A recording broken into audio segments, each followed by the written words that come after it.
दादा हमारे जो है अब बिहारी गुरु गुला नाले पे आलोक प्रेस है, उस प्रेस में दोनों लोग काम करते थे। कोई नहीं यह बता पाया कि गुरु बिहारी की मृत्यु कब हुई थी।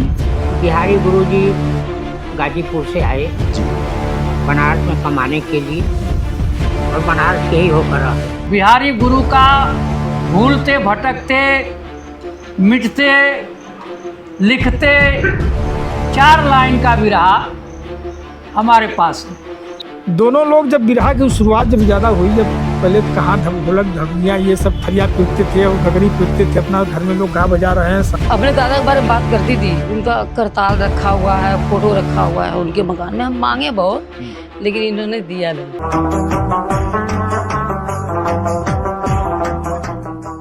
बिरहा श्रमजीवियों का गाना है। बिरहा गाने वाले तमाम सारे गायक मेहनत मशक्क़त वाले काम करते थे, लोक विद्या के जानकार लोग थे और उन्होंने ही बिरहा लिखा, बिरहा को प्रारंभिक रूप से गाया भी।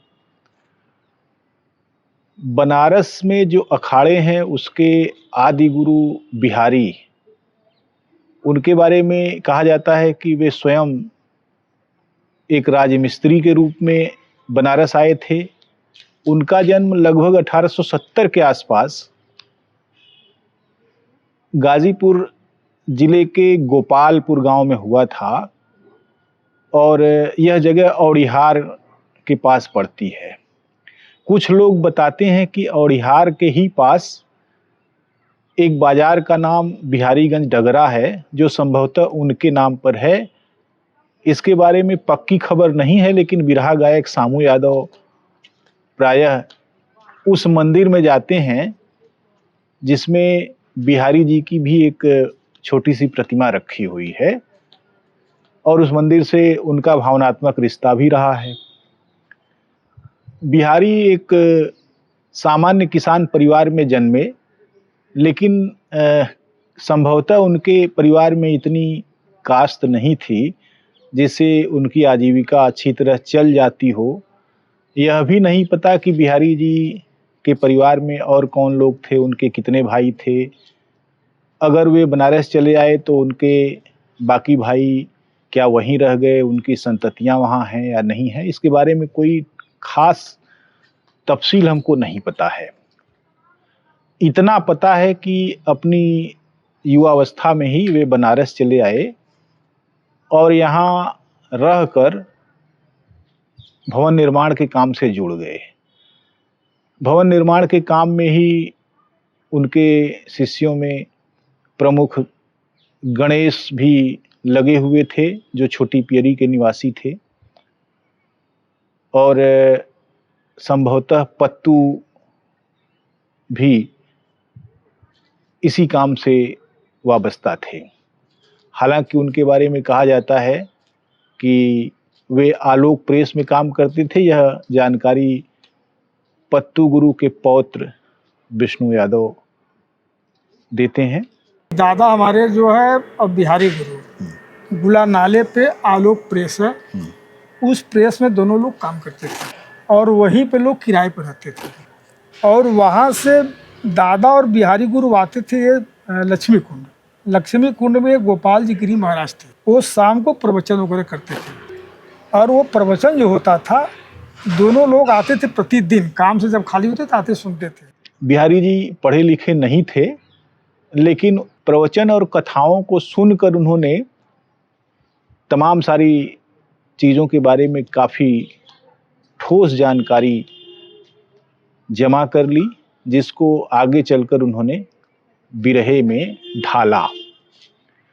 कुछ लोग बताते हैं कि वे गढ़वा घाट से जुड़ गए। अगर 1870 में वे पैदा हुए और युवावस्था में 1890-95 के आसपास अगर वे बनारस आए, उस समय गढ़वा घाट के आश्रम का कोई अस्तित्व नहीं दिखता है। लेकिन समय के बारे में चूंकि कोई अनुमान ही नहीं है, इसलिए लोग उनके जन्म की तिथि को लेकर भी कोई खोजबीन नहीं करते हैं। न शोधार्थियों ने कोई ऐसा शोध किया है। यह एक ऐसा पक्ष है जो अजाना ही रह गया। जन्म तो छोड़िए, मृत्यु के बारे में भी कोई तथ्य नहीं है। कोई नहीं यह बता पाया कि गुरु बिहारी की मृत्यु कब हुई थी। अगर वे गढ़वा घाट आश्रम से जुड़े हुए थे तो निश्चित रूप से तमाम सारे विवरणों के साथ उनकी मृत्यु की तिथि भी कहीं न कहीं पाई जानी चाहिए थी, लेकिन ऐसा लगता है कि वहाँ उनका कोई विवरण नहीं है। बिहारी गुरुजी गाजीपुर से आए जी बनारस में कमाने के लिए, और बनारस के ही होकर रह गए। जी जी जी। एक पंडित जी थे संकुल धारा में, तो पंडित जी प्रवचन करते थे, बिहारी गुरुजी सुनने के लिए जाते थे। एक दिन जाने में देर हो गई, लोगों ने कहा पंडित जी आप प्रवचन शुरू करिए, तो उन्होंने कहा बिहारी को आ जाने दो। तो लोगों ने कहा कि बिहारी हम लोगों से बढ़िया सुनते हैं। तो गुरुजी ने कहा कि अरे भाई आ जाने दो, घबराओ मत। बिहारी गुरुजी आ गए। पंडित जी ने पूछा कि भाई कल कहाँ तक हम सुनाए थे, उसको बताई दीजिए आपको। कोई नहीं बता पाया, मतलब कोई आधा तिहा बताया, कोई गलत बताया, कोई कुछ बताया। तो उन्होंने कहा कि बिहारी तुम बताओ भाई। तो बिहारी जी ने पूरे कविता सुना दिया। तो जब कविता में सुना दिया तो पंडित जी ने कहा कि देखिए यही अंतर है बिहारी में। अब प्रतिदिन जब बिहारी जी आते थे तो पंडित जी पिछला दास्तान बिहारी के मुख से कविता में सुनकर ही प्रवचन आगे बढ़ाते। उसके बाद पंडित जी बीमार हुए, बिहारी गुरु उनकी सेवा में लग गए, दूसरा कोई नहीं गया जी। बिहारी जी प्रतिदिन जाते थे, उनकी सेवा करते थे, फिर अपने काम पर जाते थे, सुबह शाम उनकी सेवा में लगे रहते थे। जब गुरु जी को ये मालूम हुआ, उनको पंडित जी को, जब हमारा अंत समय है, तो बिहारी से कहा कि जा बिहारी तू अमर रहा, तो क्या हम आज से गुरु को उपाधि देते हैं। अब पंडित जी मर गए, बिहारी गुरु जी घबरा गए, कहाँ जाएं, कोई वैसा आदमी नहीं था। उस समय गढ़वा घाट में महंत कोई बढ़िया महंत थे, चमके हुए महंत। अच्छा। हम नाम नहीं उनका बता सकते, तो बढ़िया महंत थे। तो बिहारी गुरु वही गढ़वा घाट में जाकर दीक्षा ले ली और उन्हीं के शिष्य बन गए, उन्हीं की छाप देना शुरू किए। कहा ना बिहारी गुरु स्वामी जी का चेला। एक कवि जी ने हमसे कहा कि नहीं, वो लक्सा पर रहते थे और पंडित जी लक्सा पर रहते थे, वहीं जाते थे सुनने के लिए। लेकिन हमने कई लोगों से पूछा, बिहारी गुरु के शिष्यों में, जब आहिर से भी मैंने पूछा जी, तो सब लोगों ने बताया कि वो संकुल धारा में जाते थे सुनने के लिए।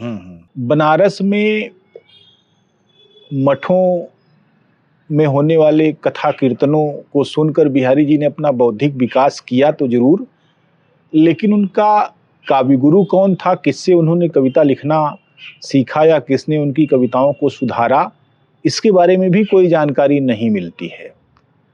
और यह भी कि प्रारंभिक तौर पर उन्होंने किस तरह की कविताएं लिखी, उनके कौन से बिरहे प्रारंभिक रूप से थे।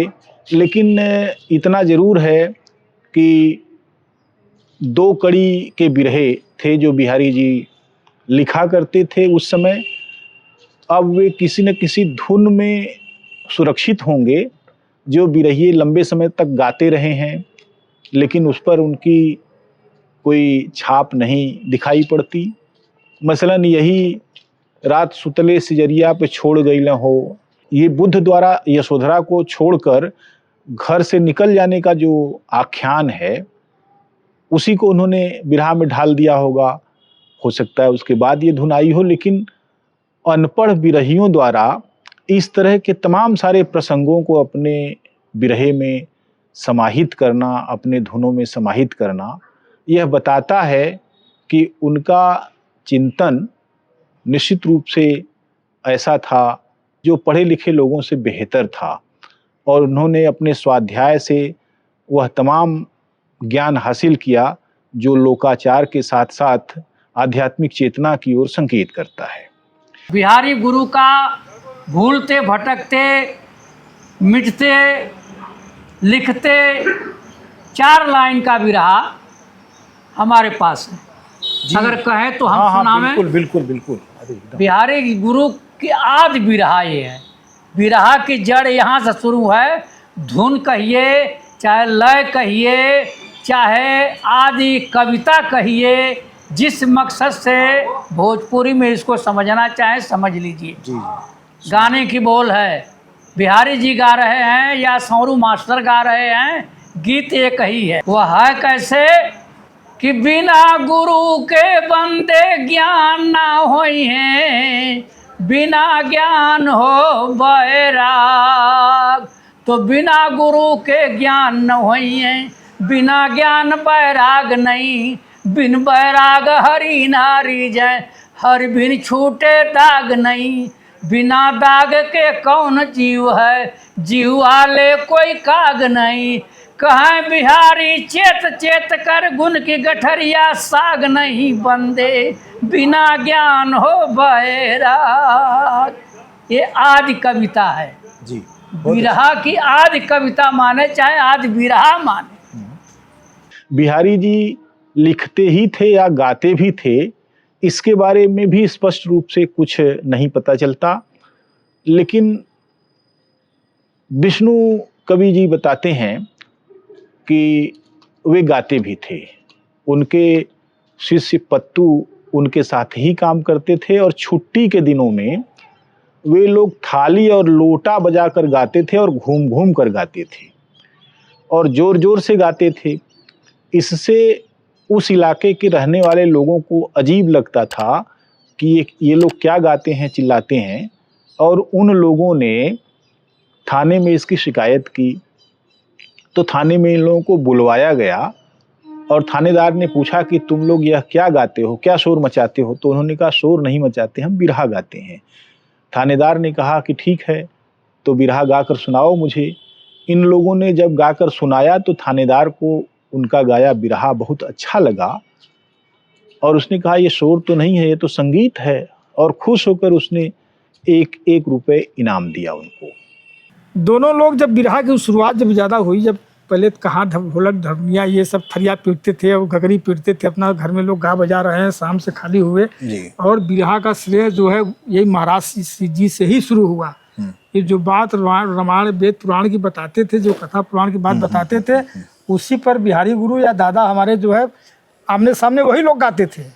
ये गाते थे, वो जवाब देते थे, वो गाते थे, वो जवाब देते थे।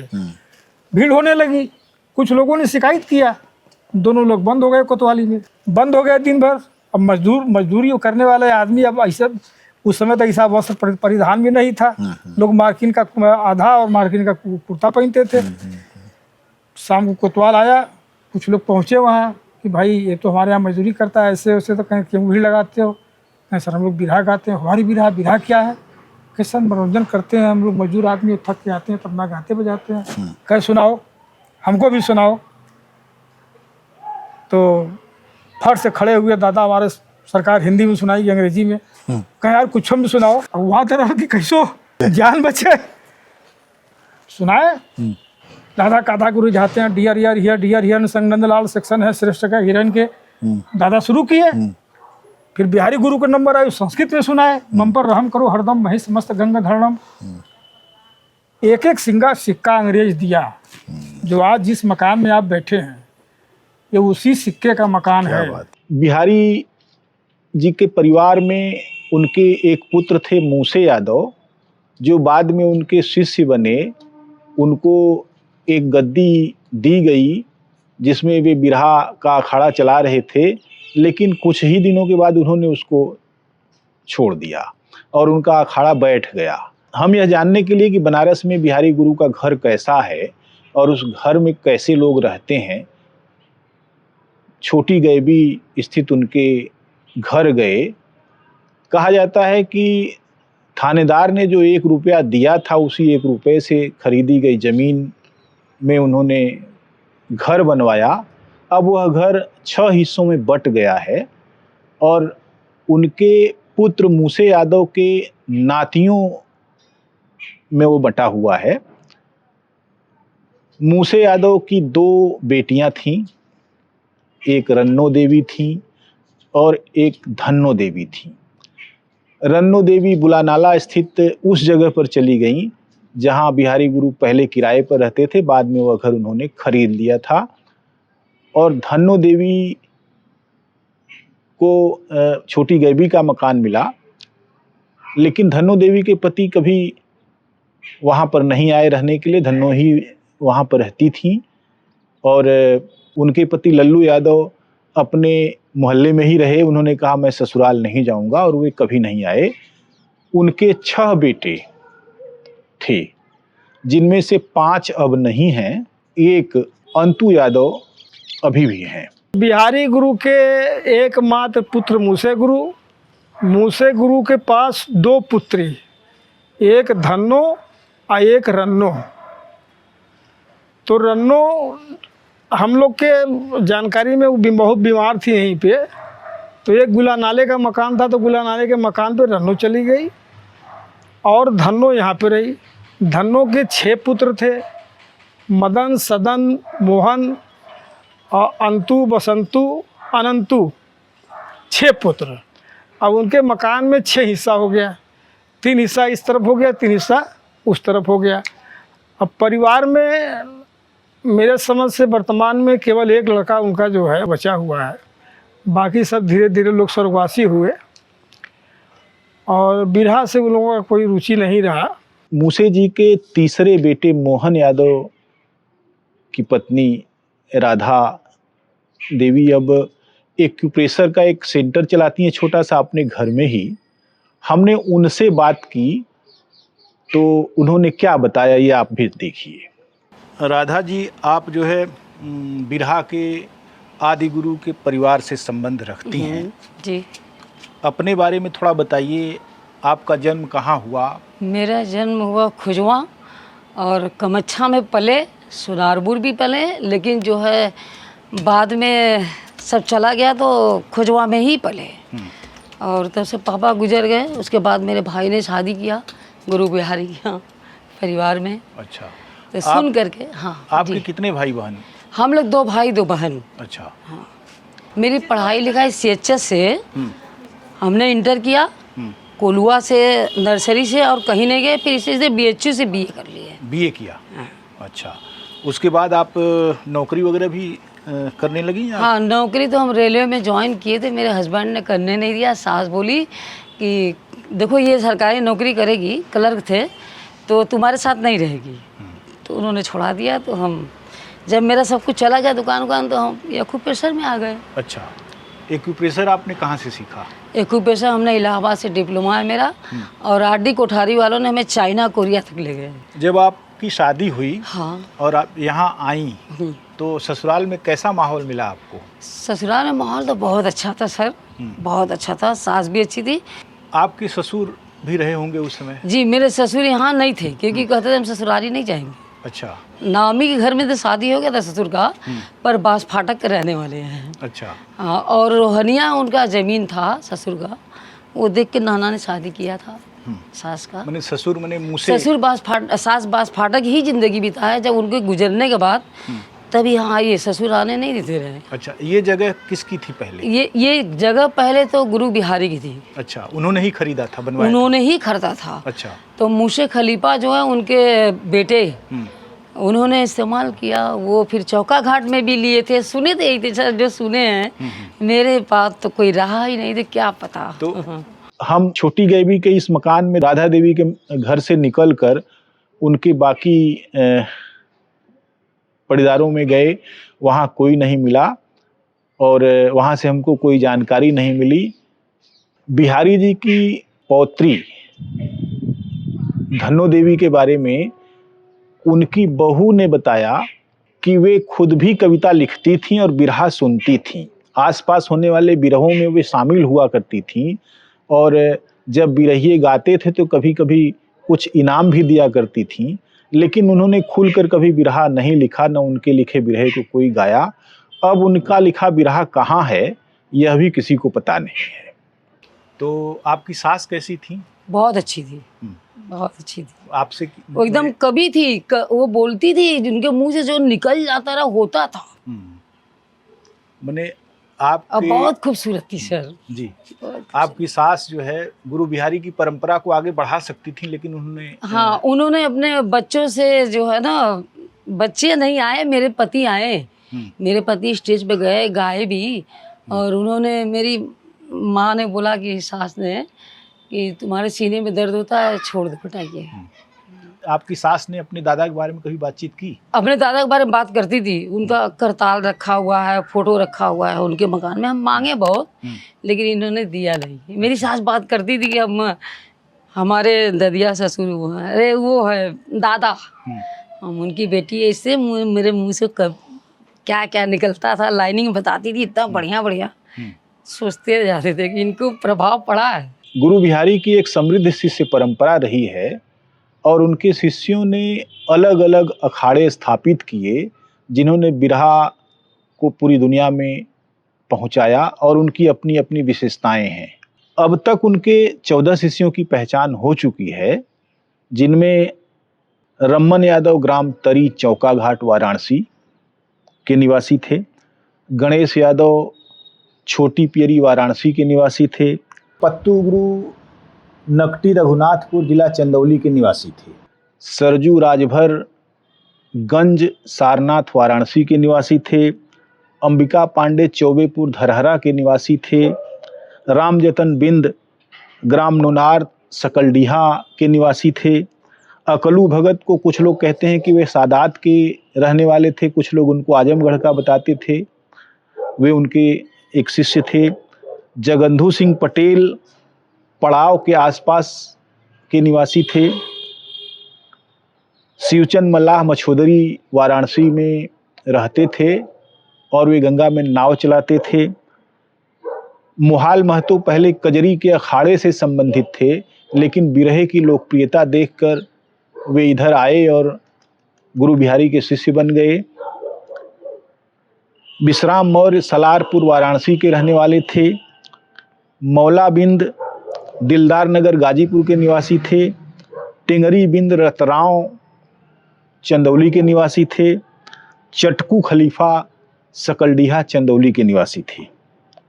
इस तरीके से उनके इन शिष्यों ने अपने अपने नाम से अखाड़े चलाए और कुछ पीढ़ियां उनकी ऐसी हुई जिन्होंने बिरहा का परचम लहराया, और बहुत सारे अखाड़े तो अभी भी उसी रौ में चल रहे हैं। बिहारी गुरु के 10 चेला थे।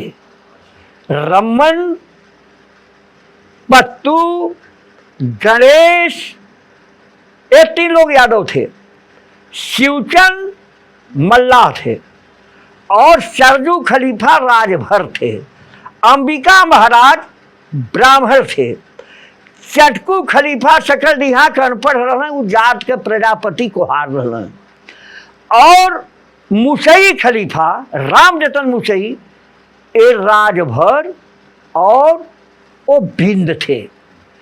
ये लोग मतलब कि बिरहा के करीबन बिहार एक एकड़ू खलीफा थे। करीब 10 शिष्य। तो ये लोग जो थे बिरहा लिखना शुरू किए और ये लोग बिरहा जाकर के बिहारी गुरु के यहाँ रह रह करके बिहारी गुरु से ही प्रवचन सुनते थे या बिरहा लिखते थे। और इन लोगों बिहारी गुरु के समय ही ये अपना अखाड़ा अलग अलग बन गया। 10 अखाड़े बन गए उसी से है।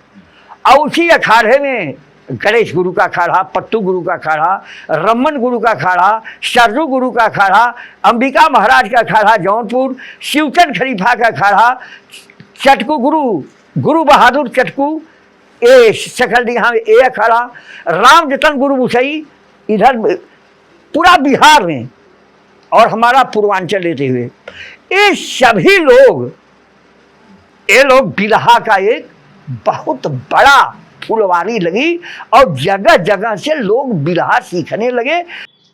गुरु बिहारी की कविताओं के बारे में, उनके लिखे बिरहे के बारे में अभी शोध होना बाकी है कि उन्होंने जो लिखा है उसका वास्तव में क्या काव्य मूल्य है, क्या उसका युगीन मूल्य है। गुरु बिहारी जिस समय बनारस में सक्रिय थे, वह गुलामी का दौर था और हर कार्य व्यवहार पर अंग्रेजी राज की छाया थी। लेकिन गुरु बिहारी के बिरहों में अंग्रेजी राज की छाया का वर्णन किस रूप में है या उन्होंने किस तरह के रूपकों और प्रतीकों का इस्तेमाल किया, इस पर अभी शोध होना बाकी है। लेकिन इतना ज़रूर है कि उनकी कविताओं में जिस तरह की आध्यात्मिक चेतना, जिस तरह की सामाजिक चेतना मिलती है और जिस तरह के चित्र मिलते हैं, वे बताते हैं कि उनको अपने दौर की तमाम सारी सच्चाइयों की जानकारी थी और उसके बारे में वे अपने स्पष्ट विचार रखते थे और उसको गाते थे। उन्होंने बिरहा के रूप में एक ऐसे विशाल वन प्रांतर का निर्माण किया जिसमें एक नहीं हजारों वृक्ष पैदा हुए। बहुत सारे ऐसे छतनार वृक्ष पैदा हुए जिनके कारण बिरहा आज पूरी दुनिया में मशहूर विधा के रूप में है। और बिरहा आज जहाँ भी है, बिना बिहारी के उसकी कल्पना भी नहीं की जा सकती। सारे अखाड़ों में प्रायः जब छाप रखी जाती है तो सबसे पहला नाम गुरु बिहारी का ही होता है, उसके बाद उनके शिष्य का और फिर उनके बाद कवियों और गायकों का नाम लिया जाता है। अब हम क्रमशः गुरु बिहारी के शिष्यों के बारे में बातचीत करेंगे। आपने अगर चैनल को सब्सक्राइब नहीं किया है तो कृपया सब्सक्राइब करें और इसे ज्वाइन भी करें ताकि यह ज़्यादा से ज़्यादा लोकप्रिय हो और इस महान विधा के बारे में लोग जान सकें। नमस्कार।